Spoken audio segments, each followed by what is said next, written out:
Welcome to Mormon Book Reviews, where an evangelical encounters the restoration. I'm your host, Stephen Peiniger, and this is a very special episode because it's not a book review so much as it is a book preview. So I'm very excited. But before we get started, I want to point out that our merch store is open. Go to MormonBookReviews.com.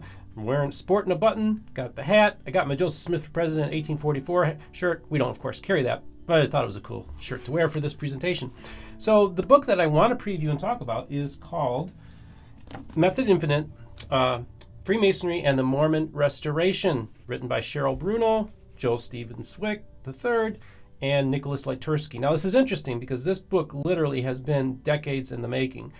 Last year, when I attended Mormon History Association, I had somebody go to me and say, you need to find out from Greg Culford Books when this book is going to come out, because this is like really earth-shattering stuff that's in this book. So I haven't had a chance to read the full book. I've read the first couple chapters, and I can tell you it's very, very fascinating, very interesting.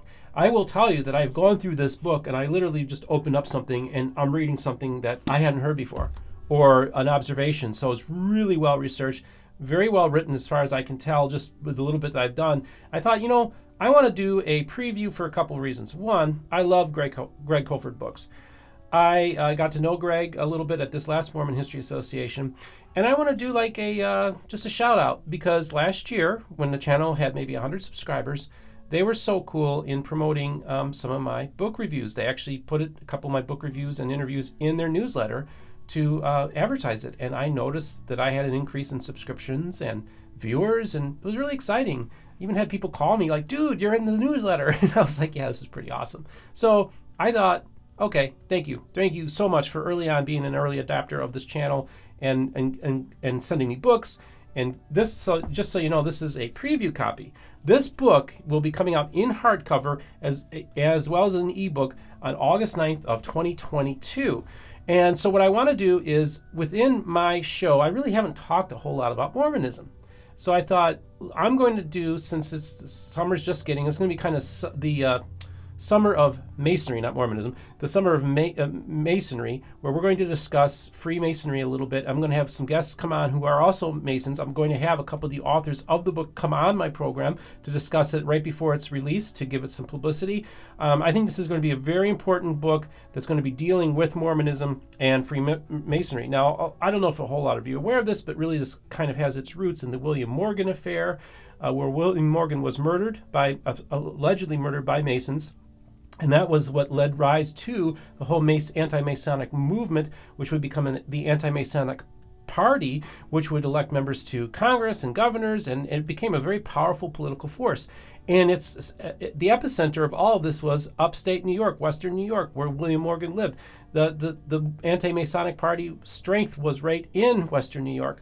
And a lot of people believe that the Book of Mormon translation was influenced by these ideas of Freemasonry. Now, within the Book of Mormon, we have the Gadianton robbers, who are also referred to as secret combinations. And people had used the terminology secret combinations to describe Freemasonry prior to the book coming for the Book of Mormon, which, of course, if Joseph is a translator, a conventional translator, that's not necessarily a problem. Another thing that I think is interesting, if you go with Don Bradley's Lost 116 Pages book, he also talks about the Masonic connection, that even the Urim and Thummim, the spectacles, may have had the compass and the square Masonic within them as well, laying on top of the Book of Mormon. So this is a faithful reading. I would also argue that and he also says that temple ceremonies were talked about in Nauvoo era. What we thought were Nauvoo era temple ceremonies were happening in the Lost 116 Pages. Now, a naturalistic explanation would be is that Joseph may have been getting this information about temple ceremonies via William Morgan's book, which talks about in temple ceremonies that happen in Masonic halls and temples. So that could be the influence. A naturalistic explanation is how those would have gotten there. Of course, we don't have the Lost 116 Pages, but it is hinted at. Also, I just wanted to point out that I received a letter, and I can't literally show you this letter.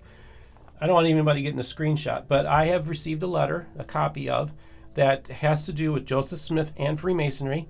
It was given to me by the collector who just recently purchased it. It's pretty solid provenance. I got permission from the collector to show this document to two scholars of Freemasonry, and they're both very, very intrigued by this document.